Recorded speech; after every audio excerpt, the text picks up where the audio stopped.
Trawler ঢুকে গেছে গা, বড় করে আগুন লাগিয়ে একটা বাজারের অনেক অংশ পুড়ে গেছে, বাড়ি পুড়ে যায়।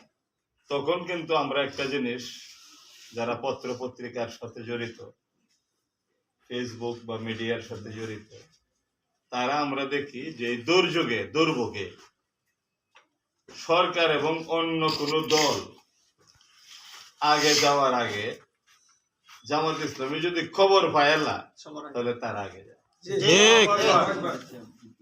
আমিরে জামাত থেকে নিয়ে তৃণমূল সংগঠন পর্যন্ত আমিরে জামাতের মতো করে যায়, জেলার ভিতরে ঘটলে জেলা আমির যায়, উপজেলার মধ্যে বড় ঘটনা ঘটলে উপজেলা, ইউনিয়ন ইউনিয়ন, কোনো না কোনো স্তরের লোক যায়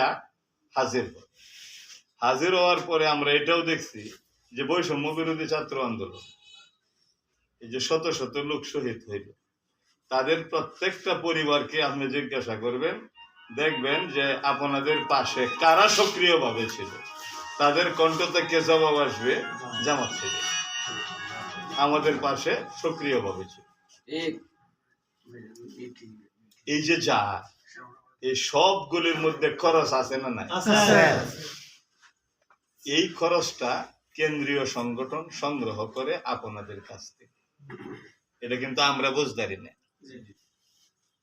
এই যে টাকাগুলি দেয় এর মধ্যে দেখবেন আপনার কোনো না কোনো অংশ আছে।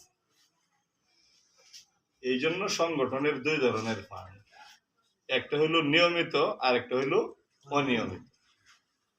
অনিয়মিতটার মধ্যে অনিয়মিত ফান্ডকে মজবুত করার জন্য বাংলাদেশ জামাত ইসলামী তৃণমূল থেকে নিয়ে উচ্চ পর্যন্ত সবার কাছ থেকে এককালীন একটা কালেকশন, এককালীন